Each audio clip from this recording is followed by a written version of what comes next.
Here's the thing for you. When I talk to our distribution partners and I say, name a monitor manufacturer, they never mention Lenovo. Yet, how many different monitors do we make? Incredible amounts.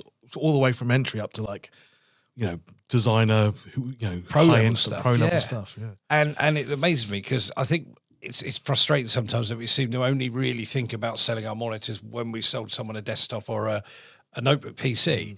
And when you look at, we've got a broader range than the big monitor manufacturers. Yeah. They're sort of household names in a way, because some of them are in the high street and in distribution. But I was looking at it the other day, and it goes across multiple PowerPoint slides. Like you say, we've got stuff like the S and the E's, and then we get into T's and P's and M's, and all these different ranges. Everything from a 14-inch USB-C mobile display, all the way up to large, curved, widescreen, built-in KVM switch 49-inch, monitors. It caters for everything, doesn't it? Yeah. It's incredible because years ago when I started Lenovo, we started basically at the T.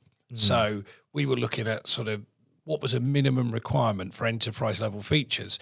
And that's when we had, here we go, let's try and say this: lift, tilt, pivot, swivel, stand. So I should have just said full function, really. That would have been easier. But we had those stands. And then I started going to offices where you think, actually, one of them who kind of, without naming names, kind of writes the sort of the policy that you should assess the VDU workstation with. And they had their monitors resting on reams of A4 or old copies of the Yellow Pages. I bet they missed the Yellow Pages when they were big. But we've started looking at it and thinking, we do these full function stands and then people aren't using them. So then we looked at sort of what happens and works in consumer, which is you basically just need a little bit of adjustment, and that can lower the price point. So for people who are on a budget, they've got those kind of screens. And the other thing is when you get to something like a T, you get like a 170 or 180 degree viewing angle. Yeah.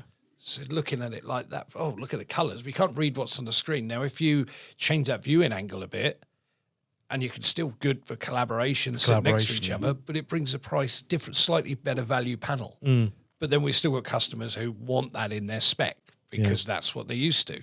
So being able to go from just a pane of glass effectively with multiple inputs still and minimal adjustment on the stand all the way up to full function is key. Again, that choice rather than just saying, we've got a 22, we've got a 24, take it or leave it. There's more to it. We're able to sort of start from a position, say the middle of our range. Somebody, well, actually, I need factory calibration because I'm a graphic designer. That's right. Got it. So you got the. Actually, I don't want to spend that much. Right down that way, and then USB-C docking, USB-C hubs, things like that.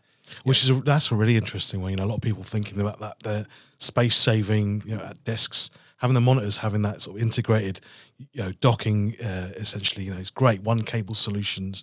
Yeah, fantastic. One 3-pin plug again. Yeah. Same thing at home, it's easier at home because people don't seem to be too worried about training sockets everywhere. But obviously in a workplace, there's all the PAT testing and wiring regulations and stuff. So if you've only got one or two power supplies on the desk, where that would typically be the laptop charger and a monitor or a dock or different things like that, now the monitor's just off one. And then you've got monitors with an always-on USB, so the user can even charge their phone from it. Yeah. Cleaned up everything, less things to PAT test, greater power efficiency as well. But again, about that factory calibrate thing, we see lots of monitors where people then get one of those clamps and they calibrate the color and stuff like that, or they then dial it into the lighting of the room they're in. But be able to just hit a button and go back to the calibrated settings at the factory rather than have to manually do it. Saves a lot of time for people. Yeah, definitely. But the other thing I was looking at is the monitors where you can put the speakers and the camera as an integrated solution. Yep. Because you get lots of users now with two monitors. So they want one monitor of the webcam, speakers built in, because they don't like USB accessories, because one phrase I heard, they can be easily permanently borrowed. You can't accuse their users of nicking anything. So if you're in areas of public circulation, universities, libraries, things like that, they could get stolen. So to be able to add a camera and secure it in place with our MC range on those, brilliant idea, because it all becomes part of the structure. It's flush with the bezel at the top. You can't remove it. But if people buy a monitor with a built-in webcam and speakers, they then find, if they have an A and B monitor, So first monitor, webcam and speakers, second monitor, just a screen. Really hard to move people around because you've always got to remember to move an A and B set. Right. Yeah. So buy loads of monitors the same and just put the cameras on the ones you want. Yep. There's no point in speakers on monitors if loads of people in an open plan office. Yeah. Because the user might not be able to hear, and if they can hear, everyone else is going to get wound up. Yeah. So it's very disruptive, isn't it? Kind of. Yeah. But those USB-C monitors, I think, are brilliant because over the last few years, users might have worked just off their laptop screen, or they went to an office and they had two screens. Yeah. They've then been at home for a while and they've tuned their setup, sometimes borrowing their kid's monitor or whatever. No, I'm having that now. And now they're used to multiple monitors.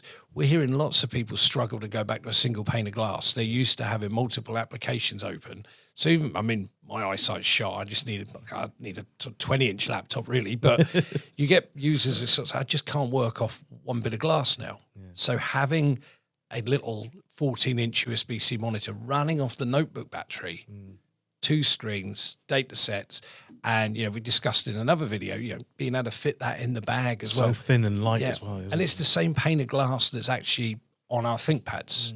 There's quite a few USB-C monitors out there that sort of cutting corners, and they look like they've got like some retro Instagram filter on them compared to the main display. Yeah. So having the matched glass as well, and you can run two of those off a ThinkPad, so you have three monitors while you're going around. That's what I would. That would be me. I would have three of them going. I'd love, and the thing is, it's not just about extending the application itself, like maybe using a really wide Excel. It's multitasking. Making people more productive. Yeah, using other applications, that they have running in the background.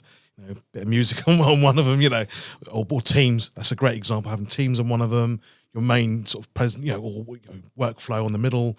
And if you have a third like me or something, have your files or something on the other side as well. And it just gives you easy access across all, wherever you are. I've seen quite a few smaller businesses where they need flexibility of their workspace. They haven't got the money to just have a big office that's only occupied Tuesday, Wednesday, Thursday kind of thing. So they need that flexibility. And then having lots of monitors out permanently doesn't give them that flexibility because that could be a workbench, it could be a fabrication area or something like that. So having those portable monitors as well, it's assigned to the user rather than the desk.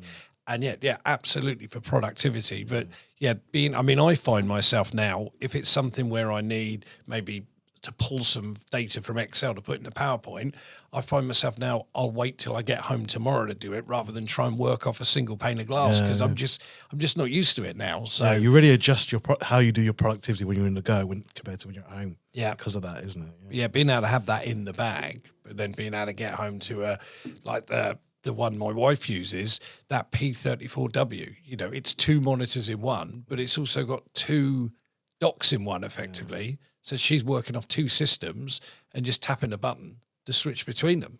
Oh, so it's really neat, really clever solution and quite compact. Yeah. So really is something for everyone. But that's the key thing. We've got a broader range of monitors than people known for being a TV monitor manufacturer. And I think it's only going to get bigger because there is no one size fits all in that space. People want to work differently with different requirements and different budget expectations. And the other thing is we're using, where people they're worried about the power consumption of desktops and notebooks and things like that. You look at the environmental certifications we've got for our monitors, not just our own sort of in-house standards, the amount of awards and sort of rubber stamps and sort of certification we're getting, power consumption alone, but also some of the areas that proves, the materials, the manufacturing, the way we approach monitors is absolutely key for environmental consideration. Yeah, and even for health as well, like with our notebooks as well, the high-end ThinkPad stuff, low blue light, TUV certified. Yeah, it's so important, and that's adding that into all our devices, massive consideration. Yeah. Really important. No, really good, strong monitor range, yeah.